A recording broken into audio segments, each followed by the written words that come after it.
guys, good morning.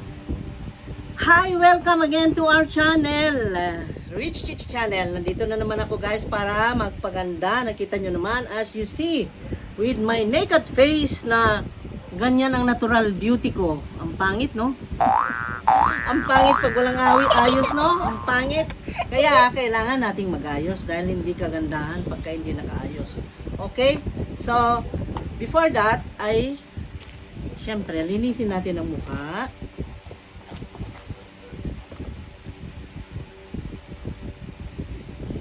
Linisin natin ang mukha with this. I use this. Yung ating panglinis ng mukha. Syempre, naligo tayo. Syempre, nahiluran na yung mukha pero not enough pa rin. Kaya, kailangan linisin natin.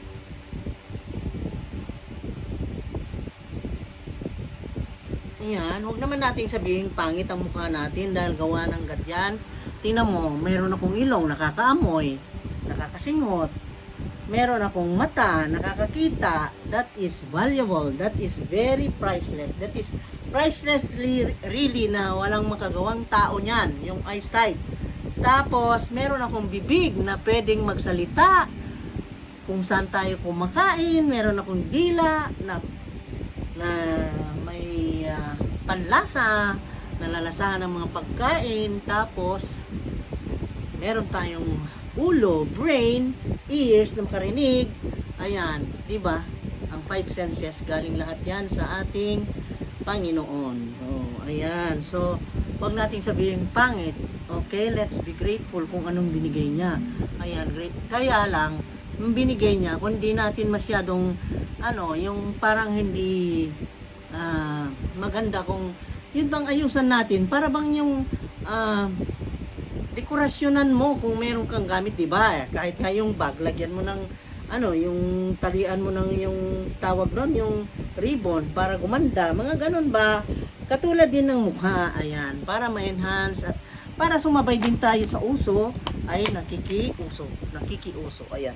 So ngayon ay bagong ligo ako at yun guys, kaya ako naisalang naman dito kasi gusto kong ipaano sa inyo, ibalita sa inyo yung mga hindi ko pa naibalita. Oh my God, nahulog naman. Nahulog. Sa kalikutan. Tingnan ko naman ang buko. Okay. Ganyan, tapos yun nga guys. Teka, mag-headband ako. Meron ako mga balita ngayon na napakagagandang balita. Okay? Ang magandang balita number 1 is that hindi ko nadala dito. Yung shoes na bigay ng anak ko na ang ganda. My God. Tribute to mothers. Ang ganda. Ako para ipakita yung shoes na sinasabi ko guys.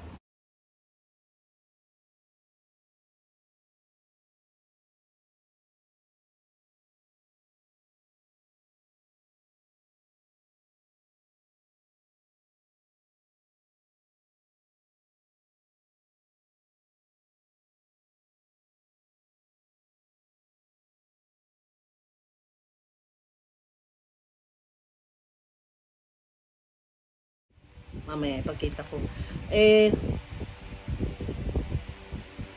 Hindi ako makapaniwala na magkaroon ako noon kasi alam ko mamahalin yon.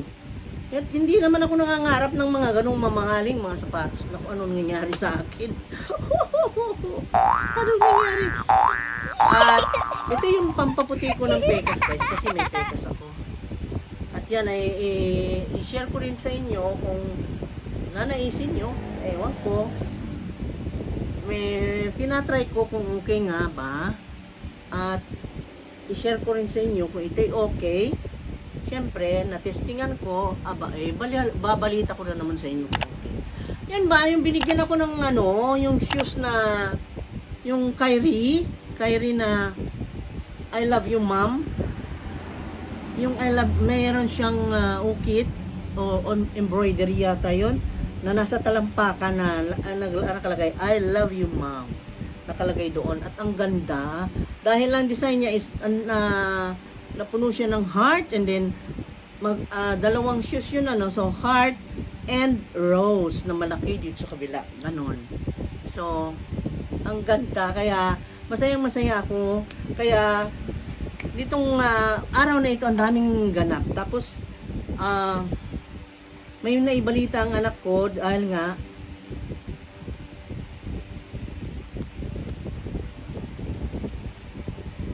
naglagay ako para makulay naman. Ayan. Kailangan natin magayos, lalo pat kung ganito, nakatulad ko na tumatanda tayo, ay kailangan natin magayos, di ba? Yes or no? Parang wala nang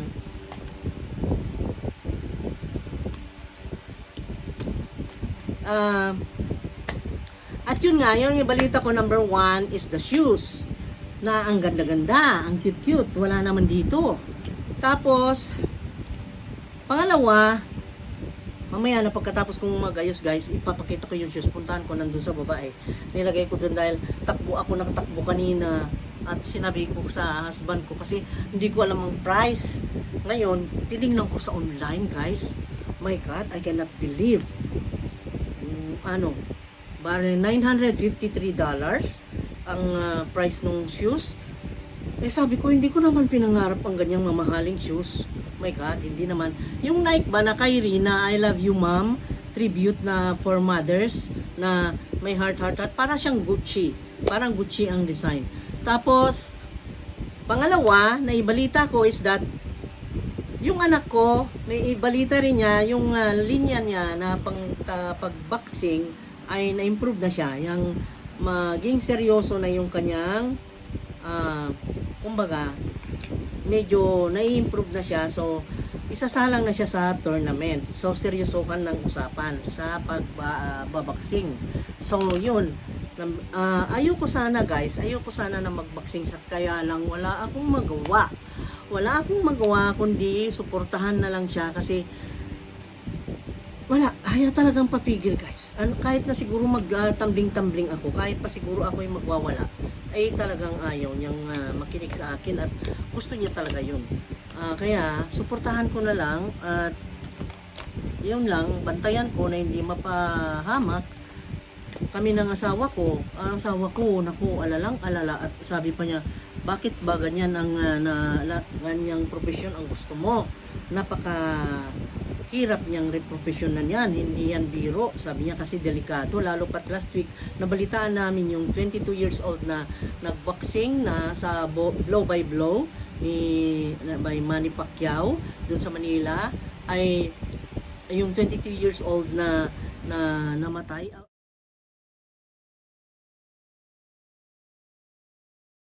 Doon ako nag-alma talaga, takot na takot ako talaga, grabe. Ngayon,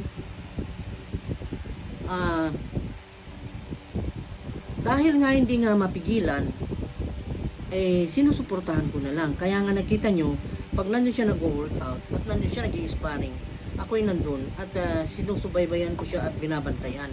At pati ako ay nagte-training ng kunwari ng boxing, nag-exercise dahil kailangan din ng body ko. Ayun, at maganda naman ang parang blessing in disguise din na nandun siya sa gym, tinitignan ko siya, pati ako nakaka-exercise na kailangan naman ng body ko. Kaya parang hindi sinasadya, pero may purpose din ang lahat. Nandun siya, nagbaboxing para ako ay makapag-exercise din siguro, ganun siguro. Kaya kasi wala akong time sa akin kung sadyain kong mag-exercise ng sa akin. Kahit pa sabihin mo stretching lang, hindi ko magawa sa busy ko. Oh my God, at least yun, pag nandun siya, binabantayan ko dahil sa takot na kung anong mangyari sa aking anak, ay ayun tuloy, nakapag-exercise pati ako. Kaya ang mga bagay-bagay ay naseset ng yung parang sadya para sa ganung purpose. So nagpapasalamat ako sa Panginoong Diyos. Laging yun naman ang hinihiling ko sa Kanya, na gabayan kami lahat sa mga ginagawa namin dito sa mundong ibabaw na ito. At awa naman ng Diyos, parang nararamdaman ko nandiyan naman ang Panginoon at ginagabayan tayo guys. Tapos ngayon, yun ang pangalawang balita ko. At ang pangatlo guys, may tanong ko sa inyo. Ito'y bigla-bigla guys. Ganina lang umaga na ma-revive uli yung tungkol sa Chow Pizza namin, yung restaurant namin no, na yung nasunog. Naalala nyo guys. Ewan ko doon sa mga datihan na subscriber ko, alam nila ang history ng aming ang nangyari sa buhay namin. Ang life story namin ay ganun ang nangyari guys. Ang daming drama yung about that kamuntik kaming mamatay sa sunog. Ayun, yun nga yung restaurant namin. So natigil ang restaurant namin. Ngayon, itong anak ko siguro na nasasayang doon dahil mabili naman noon at kilalang kilala yung Chow Pizza namin noon dahil yun ang pinakaunang pizza na nakilala na homemade at traditional Italian, original, ganon. Kaya ang daming nakaalam nun, ang daming may gusto nun yung pizza namin yun. So ngayon ay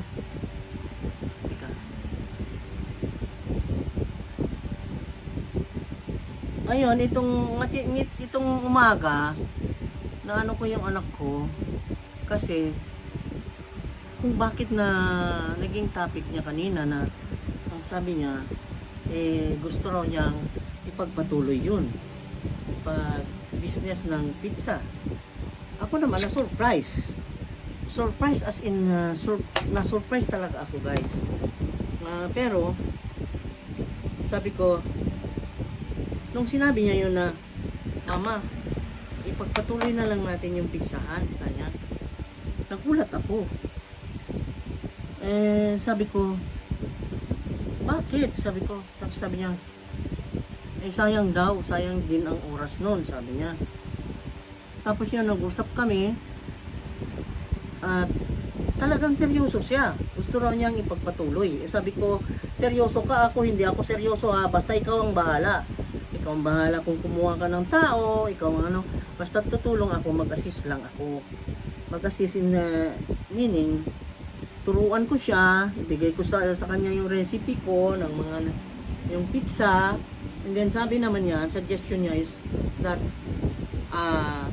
mas simple ngayon kasi sabi niya ano lang daw na yung pinakasimpleng pizza lang daw ang ibebenta. So meaning yung pizza margherita lang daw. So sabi ko naman, oo, mas okay yan para hindi ka malito at para much easier ang pag-inventory at hindi mahirap yung mga ingredients kung saan ka kukuha, yung mga ingredients kasi minsan hindi lagi-laging nandyan, hindi lagi-laging available guys. Kaya sabi ko, maganda yung naisip niya. So, para sa akin guys, kasi seryoso siyang nakipag-usap kanina umaga. Kaya, agad-agad naman, ako naman, nako, talaga namang excited din ako. Gusto ko rin yun, business na yun. Kaya lang, magmula nung nasunog guys, di na namin binalikan. At, nawala na akong gana, alam mo na. Tapos, yun lang, ang daming nagpa-follow up kung kailan daw mag-reopen, ganito, ganon. Gusto raw nila yung ganon, kailangan daw sana mag-open dahil wala raw gumagawa ng ganong traditional pizza na Italian. Sabi ko naman, sa loob ko kanina, oh my God, baka time na ito na may pagpatuloy yung Chow Pizza. Kaya sabi ko naman sa kanya, o sige, kanina inumpisahan ko na mag-order ng boxes, mag-order ng mga kailangan sa pagluluto, ganon. Tapos, ang sabi niya, Mami, bigay mo sa akin lahat, ituro mo sa akin yung pagluluto kung paano, sabi niya. Sabi ko, oo naman, ipapasa ko lahat sa iyo, ibibigay ko. Alam mo naman yan, tagahanga ko yan, dahil napakagaling ko raw sa pagluluto. Lahat naman kasi ng lutuin ko, naku, sarap na sarap ng mga yan. At alam niya, may tiwala siya sa akin. So, Ayun, ngayon, kaya ako nagpagandang ganito dahil bibili rin ako ng iba pang mga ingredients dahil tuturuan ko na siya. Tuturuan ko na siya, guys. Tuturuan ko na siya how to make. And then, yung mga tips, mga do's and don'ts, pros and cons, kailangan ituro ko na lahat. At, syempre, college siya. Meron siyang background sa mga ganyan, sa accounting, sa computation, sa management, meron na siya. So, no more problem for me. So, sabi ko, pero wag mo akong asahan na ako ang nandyan na lagi-lagi na mag-support sa'yo. Alam mo naman, busy ako. Being a vlogger, being a businesswoman in other, sa ibang mga, business, ay, sa'yo na yan. Sabi ko, ipinasa ko na sa kanya yung bitsahan. So, meaning, itong dalawa kong anak, may boksingero, merong isang negosyante. Kaya kanina sabi ko, ano naman ito? Ano naman, Diyos ko, sorpresa, wala sa isip ko na maging boksingero yung anak ko. Ewan ko lang crossing my fingers at na humingi ako ng panalangin nyo guys, na ipanalangin nyo naman yung mga bata, na sana tulungan ng God, at sana ay patnubayan lagi sa mga ginagawa, at sana naman ay maging okay ang mga tinatahak nila at yung mga gusto nilang gawin sa buhay. Diyos ko, talaga naman, na-surprise talaga ako. Sabi ko nga Diyos ko, nagiging mature na yung mga anak ko. Baby pa tong mga ito noon. Ngayon ay mga panghanap buhay na itong iniisip nila. Na mo na yan? Na-surpresa talaga ako guys. Grabe. Tingnan mo na yan guys. No? Di ko akalain gano'n, naabot ko sa gano'n ng mga bagay-bagay. Grabe. So meaning, isa lang ang meaning yan, na nagkakaedad. Huwag mo namang sabihin tumatanda. Nagkakaedad. Ayaw pa aminin, no? Ayaw pa rin. My God. Nagkakaedad, guys. Ganun lang. Nagkakaedad. Tumatanda, ano ngayon? Pareho lang yun. Parang mabigat yung word na tumatanda, guys. Ayaw talagang aminin. Talaga namang tumatanda tayo lahat. Naku naman, accept it. Sige na. Matanda na ako. Wala nang kontrahan. Sige na. At ito, naayos ko sarili ko. At ako'y lalabas. Naman. Ang daming lakad. At nandyan nga, may mga trabante kami. Pero okay lang. Nandyan naman yung mga bata. Sila nang magbantay. At may lakad ako. Ayan. Yan guys, ang ibabalita ko, surprise sa inyo, at happy ako. Sabi nila hindi raw dapat ipagsabi yung mga ganon-ganon dahil daw baka mamaya may mainggit, mamaya alam mo masama isip, mga ganon-ganon. Alam ko naman, ang mga kachits ko hindi naman siguro ganon dahil good spirited naman tong mga kachits ko. Naintindihan naman nila kung ano ang sitwasyon ng isang ina na gusto rin na mapabuti ang future ng anak, di ba? Tama, mali guys. Ayan, nagayos ako. At ayan.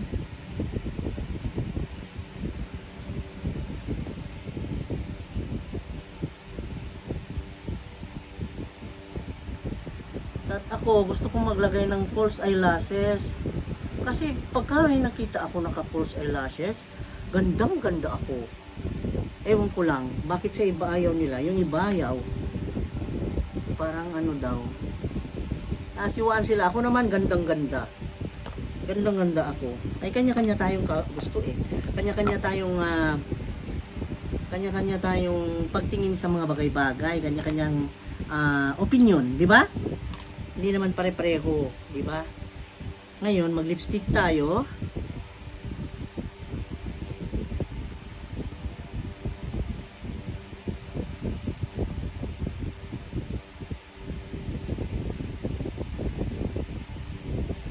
Just crossing my fingers na mapabuti ang lahat. Wala naman tayong masamang mga iniisip. Sinasabi ko sa inyo guys kasi wala naman akong ibang kaibigan na pagsasabihan. Kayo naman ang tinuturon kong kaibigan at mga kadugo at mga kachits kong mababait. Kayo talaga. So, bahala na. para sa iyo ay masama, ay wala po ako intensyon na masama, ay nasa sa inyo na po yun. Kayo po ang magtansya.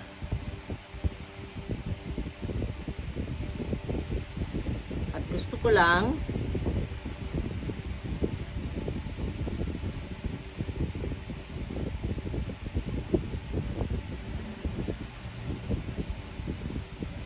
ikwento sa inyo ang buhay ko. Simpleng buhay na ganito, na masaya na, balak pa lang, plano pa lang ng mga anak, nako, at atitat ng ina. Alam mo yung ganun, yung excited ka, proud ka, na hindi naman yung proud ka na parang gusto mo ipagyabang, hindi naman. Magyayabang ka, wala pang resulta. Bad naman yun, di po ba? Ayan, sabi naman ng iba, plano mo pa lang, wag mo na, nagsasabi mo na, wag mo ipagsabi para hindi raw masupil. Naniniwala po kayo sa ganun. Para sa akin, ang power ng God mas malakas. Kaya pinag-pray ko na hindi naman sana ganun. Kaya wala naman siguro yung bad spirit sa inyo dyan na nanonood. Di ba? Mababait naman tayong lahat. Naks, binubuhat ang sariling bangko, guys. Okay? At ako'y aalis, guys. So, yun lang, binalitaan ko lang kayo, ganito ang itsura ko, at ako'y aalis. At meron tayong mga gagawin na para sa ating pangkabuhayan na importante, at babalitaan ko ulit kayo. Abangan ang mga updates kung anong mga mangyayari sa ating buhay, sa buhay namin na mag-anak. Ano po ang sa inyong balita?